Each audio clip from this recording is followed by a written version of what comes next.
علامہ نفیس احمد صدیقی۔ بسم اللہ الرحمن الرحیم۔ رحمت انصاری صاحب ملی سے سوال کرتے ہیں کہ جھگڑے کے دوران بیوی نے کلمہ کفر کہا، جس پر شوہر کی ناراضگی میں مزید اضافہ ہوا اور اس نے اپنے غصے پر قابو نہ پاتے ہوئے اپنی بیوی کو 3 طلاقیں دے دی اور بیوی اپنے میکے چلی گئی۔ 1 ہفتے کے بعد دونوں نے رابطہ شروع کر دیا۔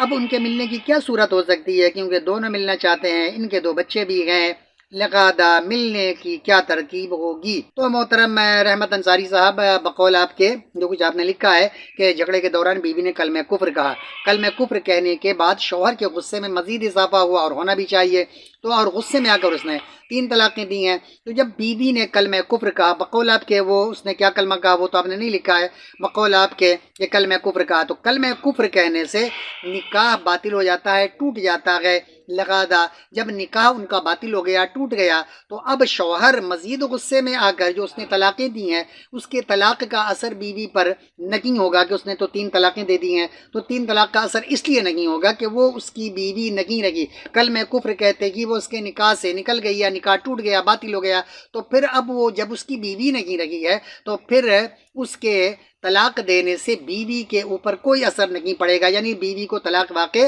نہیں ہوگی۔ تو جب طلاق واقع نہیں ہوگی تو وہ آپس میں جو جدا ہوئے ہیں، ان کا جو نکاح ٹوٹا ہے اس کے کلمہ کفر کے کہنے کی وجہ سے، تو اب اگر وہ دوبارہ ملنا چاہتے ہیں تو اس کے لیے آسان صورت یہی ہے کہ فوری طور پر بیوی جو اس نے کہا ہے اپنے کہے پر اگر وہ شرمندہ ہے تو توبہ کرے، اللہ تعالیٰ سے معافی مانگے، جو کلمات اس نے کہے اس سے رجوع کرے کہ آئندہ اس طرح کی کوئی بات نہیں کرے گی، پھر وہ تجدید ایمان کرے، یعنی اللہ تعالیٰ پر ایمان لائے۔ اگر اللہ کی وحدانیت کے بارے میں کوئی ایسی بات کی ہے یا رسول پاک کی رسالت کے بارے میں کوئی ایسی بات کی ہے تو وہ گویا تجدید ایمان کرے کہ میں اللہ کی وحدانیت، رسول پاک کی رسالت، دین اسلام کی جتنی بنیادی چیزیں ان تماموں پر صدق دل سے ایمان لاتی ہوں، جیسا کہ ایک مسلمان کا عقیدہ و نظریہ ہونا چاہیے۔ تو ان تمام چیزوں پر عقائد و نظریات کا اظہار کرے اور اس کے بعد پھر اب وہ جب تجدید ایمان کرے گی تو پھر اب اسے تجدید نکاح کرنا ہے۔ اب وہ کسی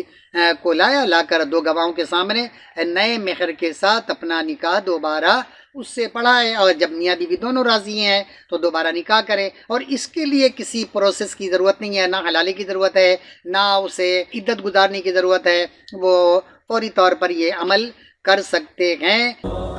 طلب العلم فریضۃ علی کل مسلم، علم کا حاصل کرنا ہر مسلمان مرد عورت پر فرض ہے۔